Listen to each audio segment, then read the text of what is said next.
Meet Leo. At just 5 years old, he's already rolled in more questionable things than I care to count. If it smells weird or looks suspicious, he's all in. Which is exactly why bath time isn't optional around here. Get into the bath. Come here. He's a golden retriever, which means he loves water as long as it's not in a bathtub. Come on. He's waiting for the treat tags. For that, you'll need a bribe. Preferably something cheesy. There you go. I knew it.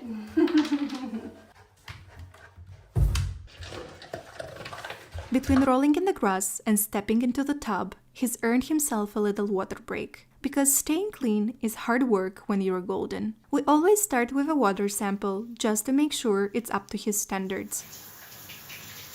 Once approved, we may proceed. It's time to soak the coat. And with a golden retriever like Leo, that's basically a full body workout. His fur is thick, plush, and impressively water resistant, so I really have to work the water in. I start at the neck and work my way down, parting the hair with my hands to make sure it reaches all the way to the skin. He stands there giving me dramatic side-eye, clearly offended that his royal golden mane is being soaked. I don't miss a spot, behind the ears, under the belly, between the toes, and of course his extra fluffy backside.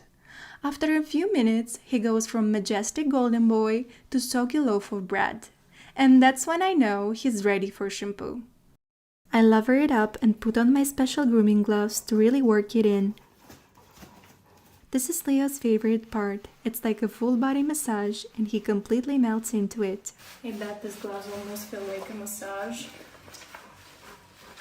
Does it feel good?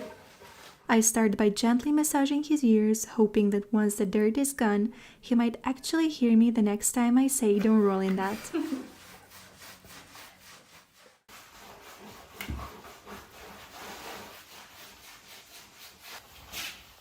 Leo is such a calm boy. He's such a joy to bath. Except for the times when he wants to shake.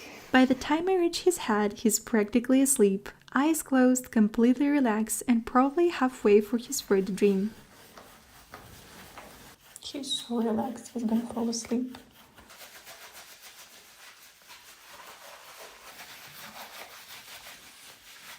From his head, I move down to his neck and shoulders using slow circular motions to loosen any dirt hiding beneath all that fur.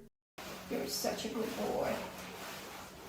You have to get right to the roots. Get all that gunk from your coat.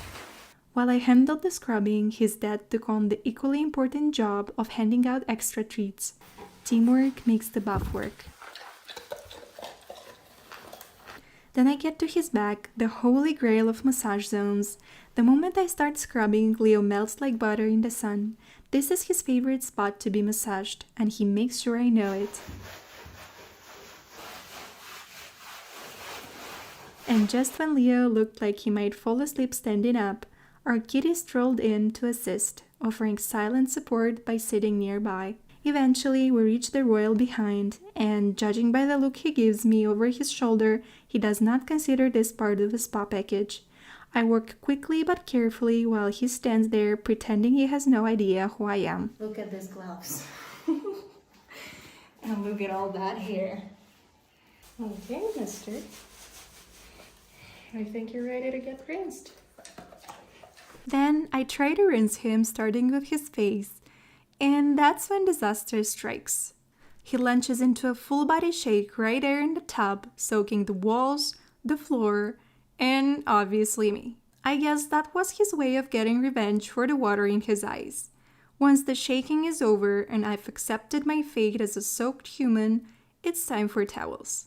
Lots of them. Almost there. There you go. Just happened. Yes. To be fair, towel drying is the moment he truly lives for. It's when he makes absolutely sure I have zero chance of escaping dry from the scene.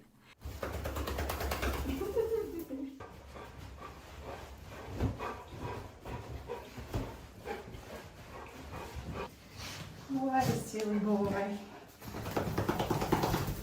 And when he gets too excited, he starts to twerk. But let's not talk about that. Oh no. Oh no.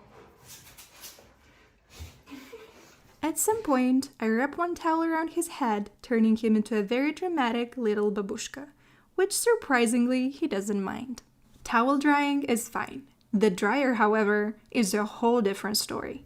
The moment I turn it on, his ears go back and his whole body stiffens. He's always been uneasy around it. And honestly, I don't blame him. We don't use it often, but with the summer heat and that thick coat of his, I'd rather deal with a few suspicious looks now than risk hot spots later. So, we compromise. I keep the dryer on the lowest setting first, hold it far enough away not to scare him, and arm myself with an unreasonable amount of treats. One hand for drying, one hand for feeding. The only method that works. He's not happy about it, but as long as the snacks keep coming, he stays. Cooperative, reluctant, like a very fluffy hostage with snacks.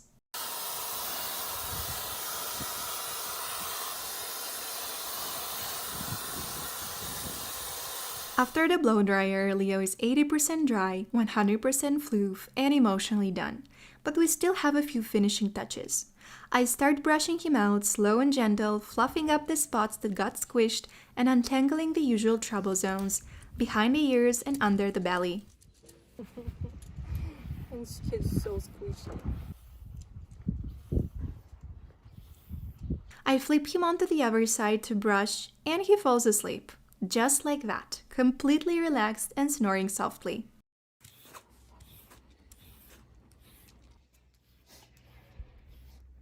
So I lie down next to him for 5 minutes. Grooming can wait, because how could I not?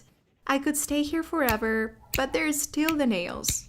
Now, I love my dog, but I do not trust myself with the clippers near his toes. So this part, that's fiancé territory. I hand over the paw and step back because I'm absolutely the person who would cry more than the dog if I cut too close. Once the claws are safe and sound, it's back to me for the paw pads. I gently lift each fluffy foot, clearing away all the overgrown fur until those precious toe beans are smooth and soft again. He doesn't even wake up. Just a happy loaf in dreamland, getting pampered like the prince he is. And just like that, he's a brand new boy, clean, fluffy, baby powder fresh. Which means in 5 minutes, he'll be rolling in the nearest mud patch like this entire spa day never happened. And honestly, that's fine. That's Leo.